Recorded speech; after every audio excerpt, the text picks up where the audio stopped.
Espera nas promessas de Deus. Jesus já tinha dito isso no capítulo 28, depois que ele ressuscitou. E o primeiro encontro que ele tem com as mulheres, na verdade, as mulheres têm o primeiro encontro com um anjo que está sentado em cima da pedra do sepulcro que foi retirada. E ele ainda, antes de estar morto e depois de estar ressuscitado, vai dizer aos seus discípulos para encontrar com eles. Isso acontece. E ele vai dar uma promessa aos seus discípulos. E aqui Lucas vai relembrar o seu segundo livro, que é o livro de Atos dos Apóstolos. Um livro que não terminou, porque eu e você ainda estamos reescrevendo a história. Não que vai contar no cano da Bíblia, mas os atos que nós estamos fazendo ainda são atos daqueles que amam a Cristo. Hoje ainda muitos milagres acontecem. Deus ainda usa pessoas como canais de bênção para levar outros até o seu encontro. Então é um livro que não terminou ainda. Só vai terminar quando Jesus Cristo voltar, buscar a sua noiva, ou nós nos encontrarmos com ele, se ele nos chamar primeiro. Amém?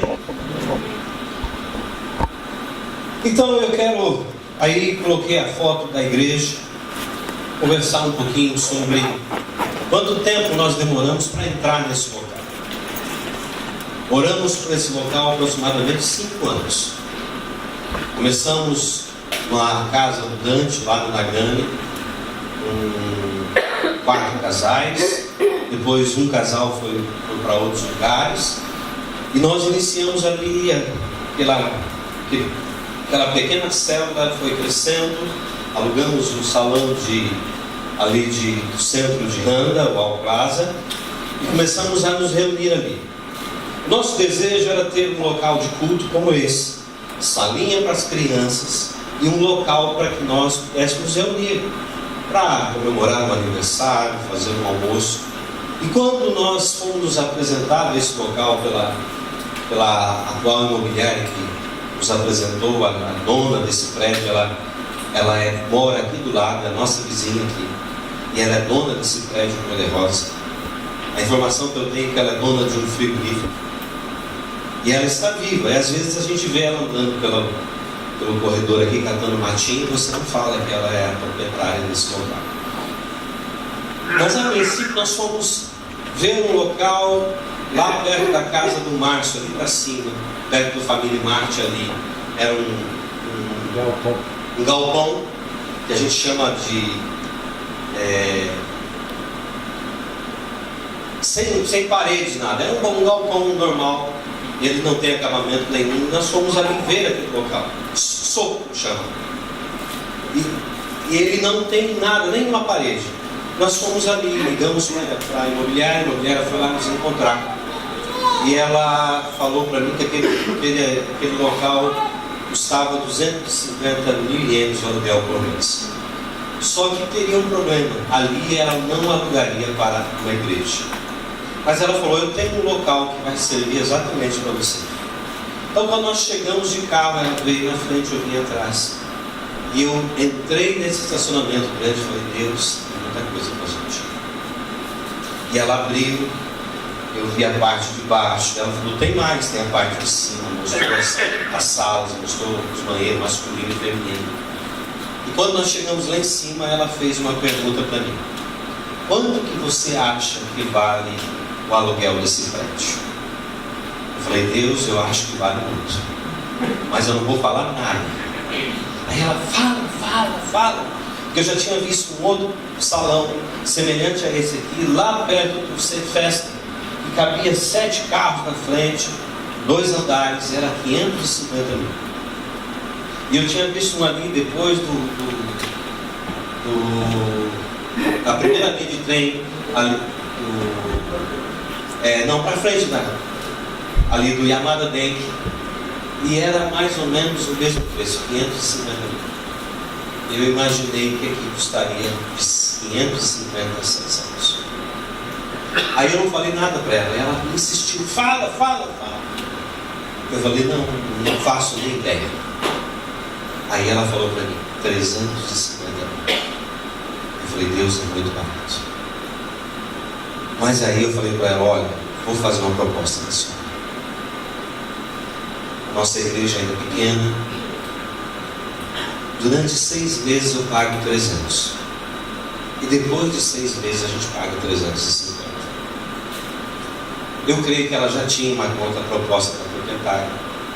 E ela fechou comigo naquele dia. Depois foi correr atrás dos Oxonins. Nós tínhamos um, mas não serviu, precisou de mais um.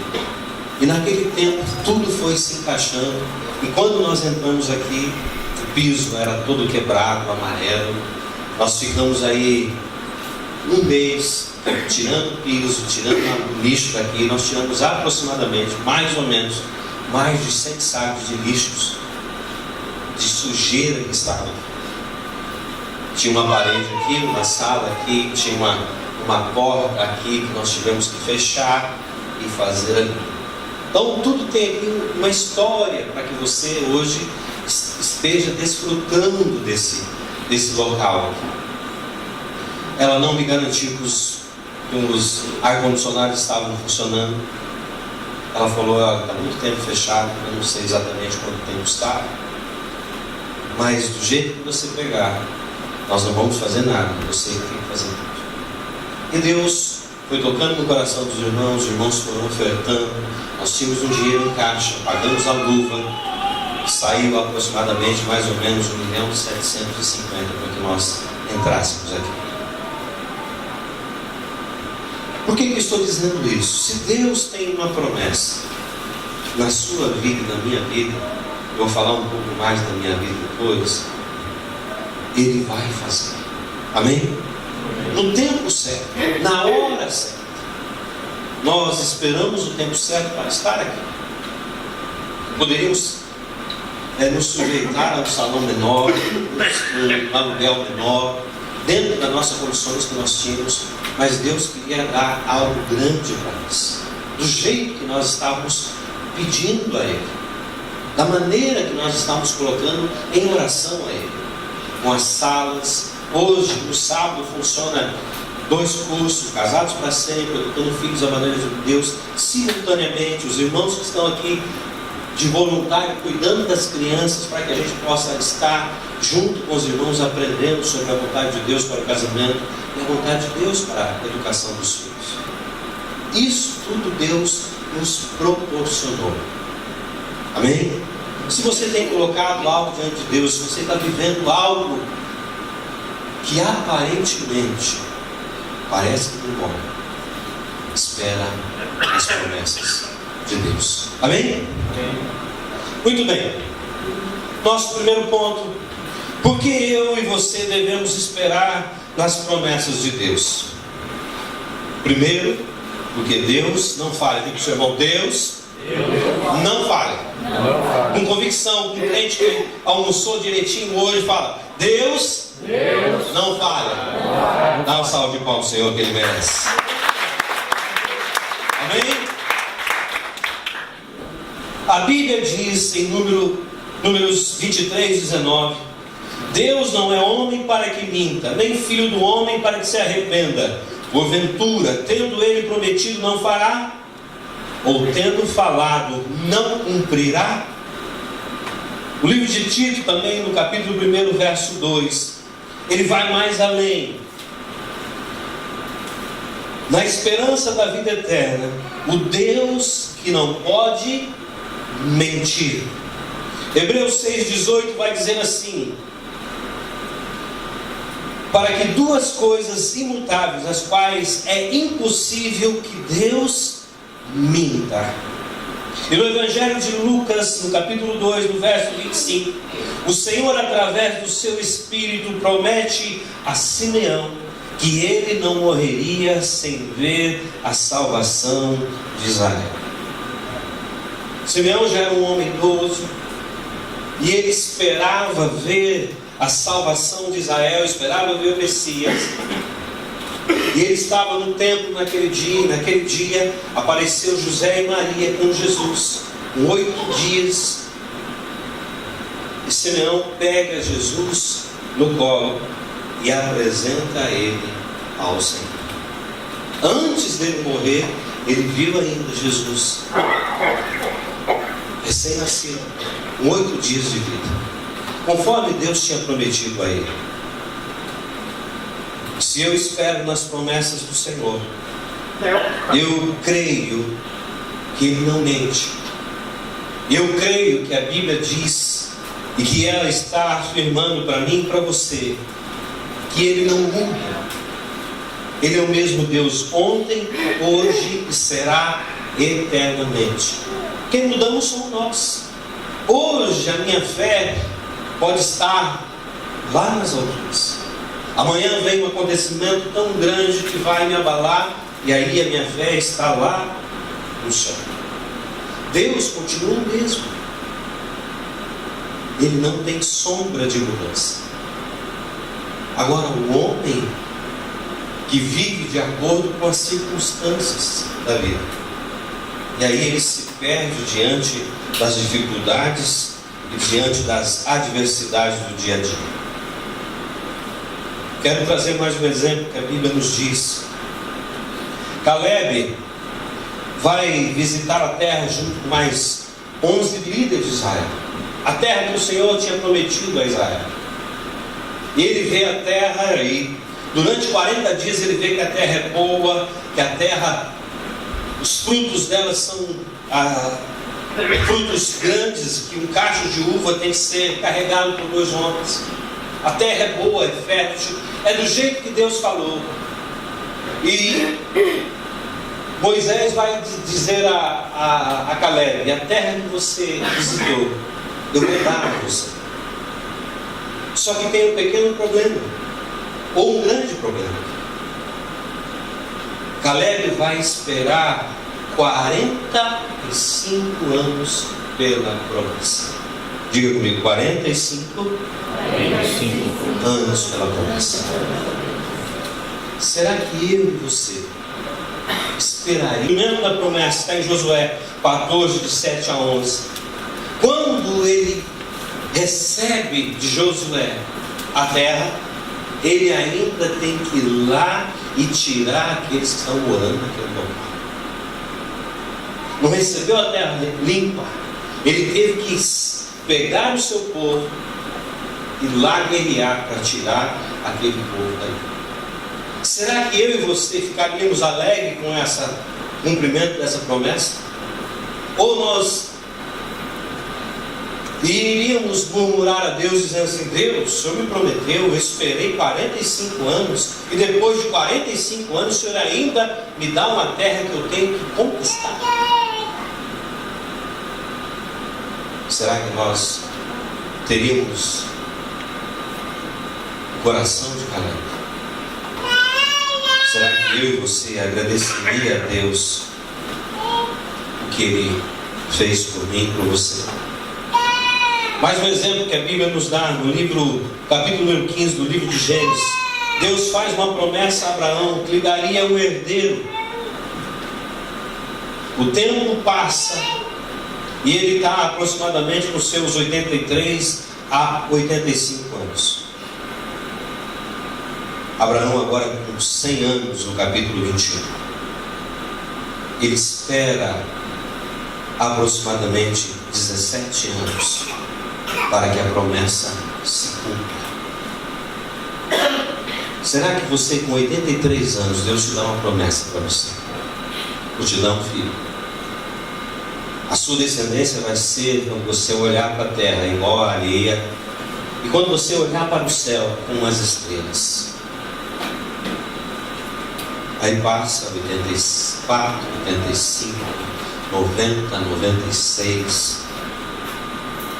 Será que você e eu ainda continuaria firme, crendo que Deus iria fazer?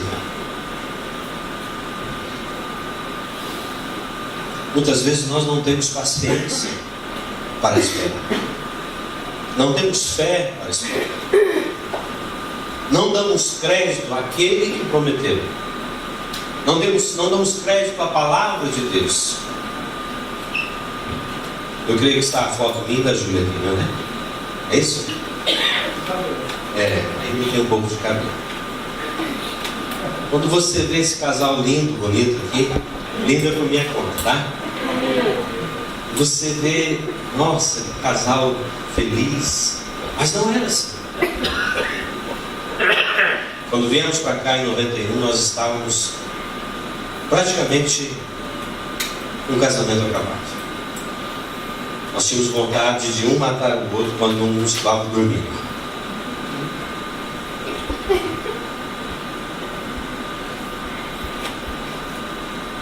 E 8 anos se passaram. 8 anos de muita adversidade. Muitos anos assim de tristeza, de dor, onde você não conseguia ver lá na frente, onde você não conseguia sonhar, porque a realidade do dia a dia era uma outra. E muitas vezes nós mesmos somos os primeiros a não acreditar que Deus pode fazer um milagre na nossa vida, que Deus pode mudar a situação, que para mim e para você às vezes é impossível, mas a Bíblia vai dizer que Deus é o Deus do impossível. Tudo é possível aquele que crê, é o que a Bíblia diz. E muitas vezes eu saía da onde eu morava e ia andando de bicicleta mais ou menos 7 quilômetros, ao trabalho que eu estava fazendo naquela época, no Sugarcane. E eu falava com Deus: Deus, eu creio que o Senhor fez tantos milagres na vida de tantas pessoas, de tantos casais. O Senhor é poderoso para fazer infinitamente mais de tudo que eu estou pedindo, de tudo que eu estou pensando. Olhe para mim. Eu não quero mais viver essa situação. E eu já disse aqui, a Júlia chegava para mim e falava assim: eu não sei como você consegue viver com uma pessoa igual a mim. Porque ela sabia como ela me tratava. Eu poderia desistir. Logo no primeiro ano, no segundo, eu tinha 23 anos na época. Hoje tenho 47. Poderia deixar o Ney, deixar a Júlia, ou deixar a Júlia dormir e sair com o Ney de madrugada e ir para outro estado. Ela não sabia falar muito japonês. Se a gente ligasse qualquer outra empreiteira naquele tempo, havia muito trabalho. Mas eu decidi confiar em Deus. Eu decidi esperar em Deus. Eu decidi olhar para as promessas de Deus e falar: Deus, eu quero viver isso. Eu quero viver com uma família feliz. Porque eu sempre aprendi na minha família que o casamento é para a vida toda. Não tem como negociar. Então, mesmo sabendo que o errado era eu, mesmo sabendo quem pisou na bola fui eu, mesmo sabendo que o rumo da história era eu chegava para Deus e falava: Deus, olha para mim, me perdoa, me dá mais uma chance, eu vou fazer diferente, eu vou fazer diferente. E a pergunta desse primeiro tema, desse primeiro tópico: será que eu e você estamos dispostos a esperar as promessas de Deus, no tempo de Deus, na hora de Deus, do jeito de Deus? Ou nós queremos dar jeitinho? Ou nós queremos antecipar? Ou nós queremos fazer como nós imaginamos? Mas eu quero lhe dizer: não importa o que você tem passado, se Deus prometeu, Ele vai cumprir. Está difícil? Espera. Está duro? Espera. Está doendo? Espera.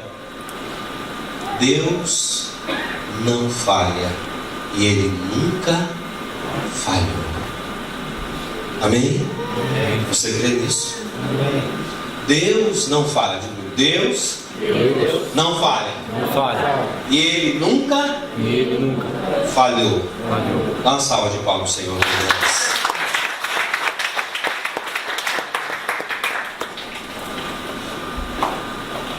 Coloca o segundo para mim.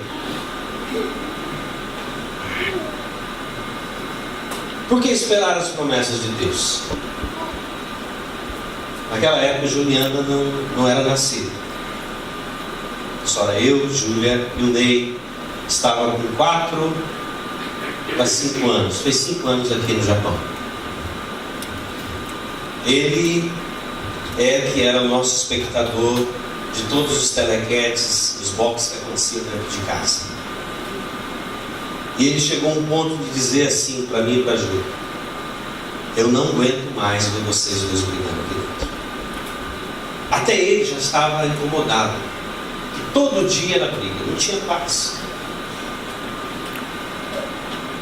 E essa família só está reunida aqui porque nós decidimos esperar as promessas de Deus. Foram momentos de muita dor, foram momentos de tristeza, foram momentos que passava na nossa mente e na nossa alma desistir, jogar a toalha, tentar viver uma vida diferente. Tínhamos condições financeiras boas. Para vocês terem ideia, nós com 1 ano e 3 meses de Japão, nós tínhamos comprado uma casa no Brasil. Ela estava em fase de acabamento. Ela custou $21 mil. Nós gastamos mais 10 mil para construir uma edícula no fundo. Nós tínhamos a casa, tínhamos dinheiro, tínhamos saúde, mas não tínhamos paz, não tínhamos alegria de viver. E nós olhávamos um para o outro como 2 cães raivosos, um querendo morder o outro. Mas nós olhávamos para a palavra de Deus, e a palavra de Deus falava para mim e para a Júlia, embora ela não acreditava mais, pelo sofrimento, pela dor que eu causei a ela. Mas naquela época eu tive que crer para nós dois. Eu tive que aguardar as promessas para nós dois. E nesse momento tem muitos enviados do diabo, do inferno, que chega para você e fala assim: você é novo, rapaz, larga essa cobra, essa víbora aí, vai, arruma outra. Não chega ninguém para estender a mão para você e dizer assim: persevera, eu vou orar por você, Deus vai mudar essa situação. Não chega ninguém, mas chega aqueles para dizer: larga tudo, muda, vai para um lugar novo, deixa esta vida. E olhando para o texto, os discípulos recebem essa ordem de Jesus. Eles tinham projetado em Jesus o rei que veio da linhagem de Davi, e agora ele vai se levantar no reino terreno e vai libertar Jerusalém da escravidão dos romanos, do jugo dos impostos dos romanos. Mas Jesus vai dizer: meu reino não é desse tipo. E Jesus agora morre, ressuscita no 3º dia. Mas nesse período eles estão trancados no cenáculo em 120 pessoas, com medo, atormentados, porque não sabem o que vai acontecer. A esperança deles se foi, mas eles obedecem. Eles juntos se firmam no mesmo propósito em buscar a Deus, aguardar a promessa que Jesus havia dito a eles, voltar às suas atividades, mas eles se reuniram ali no cenáculo, esperaram da maneira que Jesus disse. Não saia de Jerusalém, espere a promessa. E muitas vezes eu e você não esperamos, não experimentamos a promessa, não desfrutamos da promessa. Às vezes nós somos que nem aqueles dois discípulos que saem da cidade e vão a caminho de Emaús, entristecidos, sem esperança, porque eles tinham feito uma imagem na mente deles que Jesus iria libertar, seria o libertador, o rei que viria. Mas isso não acontece agora, e toda a esperança deles se foi, e eles agora estão voltando para os seus lares. Muitas vezes nós não recebemos a promessa porque nós não percebemos. Nós olhamos para nós, queremos a justiça que seja feita a nosso favor, queremos que Deus olhe somente para nós, queremos que Deus resolva o nosso problema naquela hora, naquele momento, do nosso jeito, da nossa forma. E nós não estamos dispostos a pagar o preço. Nós não estamos dispostos a como nós louvamos a Deus, nos render a Cristo, nos render a Deus e dizer: Deus, seja feita a sua vontade. Eu vou esquecer a minha, eu vou esquecer os meus direitos, eu vou agora depositar todos os meus direitos nos seus pés. Eu vou confiar totalmente no Senhor, não importa o que vai acontecer.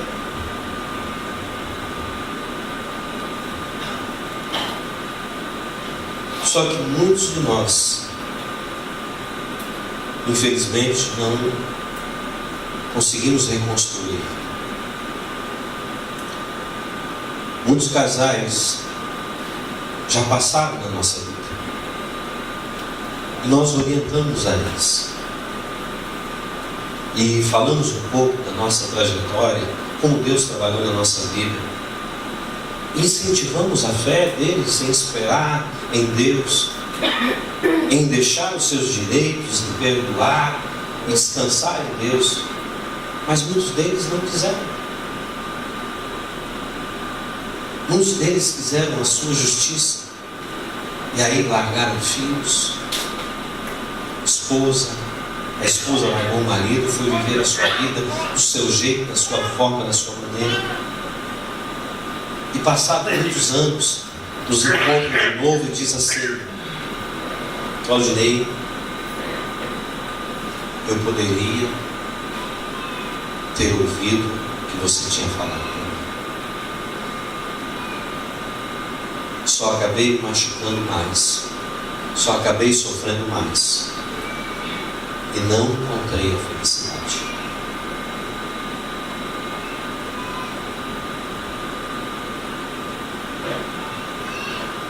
Será que eu e você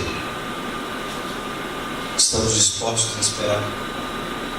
Estamos dispostos a colocar os nossos direitos nas mãos de Cristo?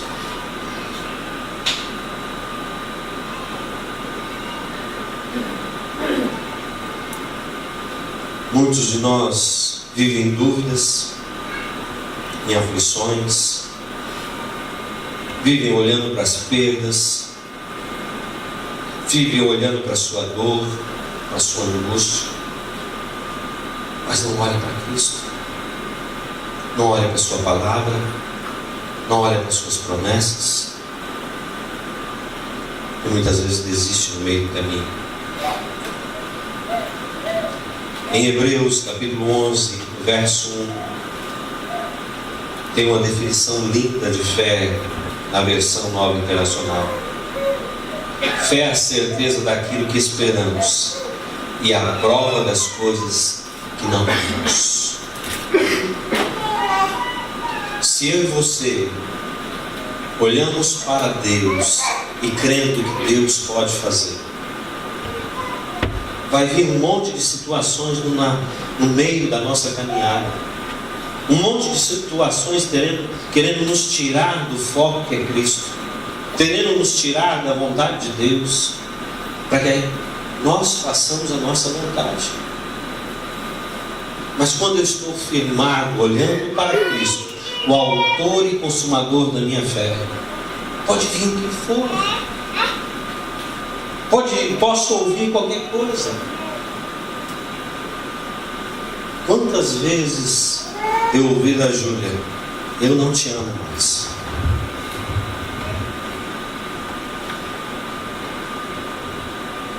Eu não te amo mais. Só um milagre. Eu sempre acreditei em milagre. Eu sempre acreditei que Deus poderia fazer diferente. Agora, se eu não acreditasse, e se eu, toda vez que ela ouvisse, que eu ouvisse dela: eu não te amo mais, eu não quero viver com você, fosse você largado de mim, vai viver uma nova vida, o que eu faria? Desistir. E muitos de nós fazem a mesma coisa. A primeira situação que surge contrária àquilo que eu imagino, eu deixo. A primeira situação que acontece quando eu não espero, eu abandono. A primeira coisa que vai contra aquilo que eu, dentro da minha caixinha de fé, não encontro resposta, eu desarmo. Eu me desespero.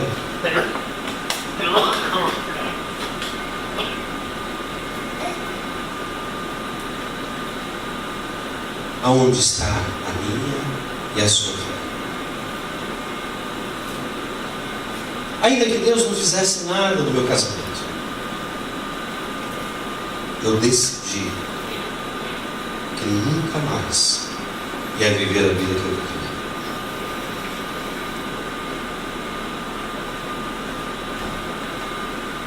Eu saí perto do alcoolismo. Moramos um ano em Cuiabá, uma cidade que, no centro da cidade, dá 43 graus às 11h30 da manhã. E lá eu bebia tanto que chegava em casa e ia dormir sem tomar banho. E às vezes fazia xixi na cama.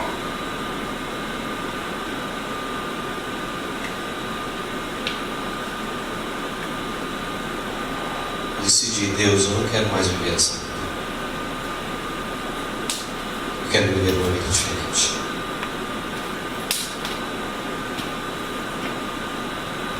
Para você ver essa família feliz, tem um preço. E muitas vezes nós não queremos pagar esse preço. Nós não queremos nos humilhar. Nós não queremos chegar para Deus e dizer: Deus, muda a mim. Claudinei, que um dia foi gerente da Batavo em Cuiabá, estava na frente de mais de 25 funcionários, milhões de reais, cruzeiro ou cruzado, que ele mandava, não pedia, mandava, teve que morrer. Se aquele Claudinei não morresse, Claudinei que você está vendo hoje não estaria. Aí quando ele morreu, quando a morte daquele Claudinei aconteceu, Deus falou: agora você está pronto. Eu vou começar a trabalhar na sua vida, porque você entendeu que você não é nada. E aí Deus começou a fazer. Começou a fazer.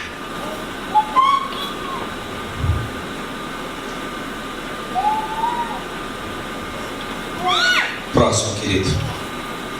Algumas pessoas que vocês conhecem aqui. Esses são os frutos.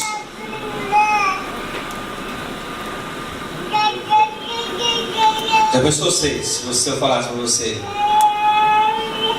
o pastor que está batizando você já teve nas drogas, cara. Já teve no álcool. Só a graça de Deus que faz isso. Só Deus que aumenta pessoas no reino. Só Deus que convence o homem da justiça, do juízo e do pecado. Somente os verdadeiros cristãos esperam as promessas de Deus. Se você ama a Cristo, você aguarda o tempo dele na situação que você está vivendo. Às vezes é uma dor, às vezes é uma doença, às vezes é uma dificuldade de relacionamento, às vezes é um filho problemático, às vezes é uma família desestruturada. Mas quando nós olhamos para Cristo, quando nós olhamos para a palavra de Deus, nós vemos que o reino de Deus e a alegria dessa vida é nele. Não é a satisfação da nossa carne, não é a satisfação dos nossos desejos pessoais, não é a satisfação dos nossos sonhos. Ele tem uma vida melhor para mim e para você, uma vida eterna, não passageira, não com momentos de dor, de tristeza aqui, que é natural que aconteça conosco. Mas nós entendemos que é momentos. O que é 80, 90 anos diante da eternidade? Não é nada. E muitas vezes nós nos focalizamos somente nessa vidinha passageira. E olhamos só para nossas dificuldades, só para nossa dor, só para nossas limitações. Esquecemos de Cristo, esquecemos da eternidade. Será que estamos dispostos a esperar? Será que estamos dispostos a morrer dia a dia para que Cristo viva em nós?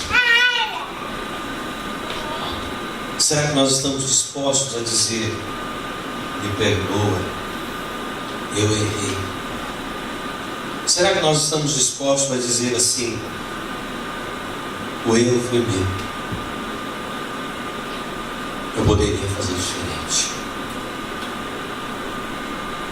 Será que nós estamos dispostos a chegar para os nossos filhos e dizer: o erro foi meu? Um dia eu tive que chegar com ele e dizer: filho, tudo que você está vendo na vida da sua mãe, ela me trata assim porque foi o pai que errou. Me perdoa.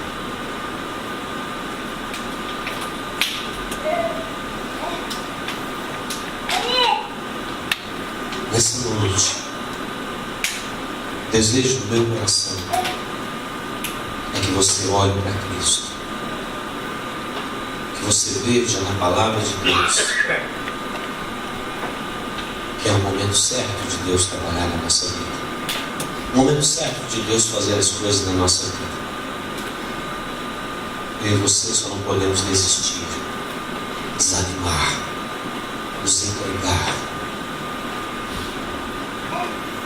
porque Ele está trabalhando dia após dia, e Ele vai começar a nos espremer cada vez mais para saber aonde está o nosso amor, aonde está a nossa fé, aonde está a nossa confiança.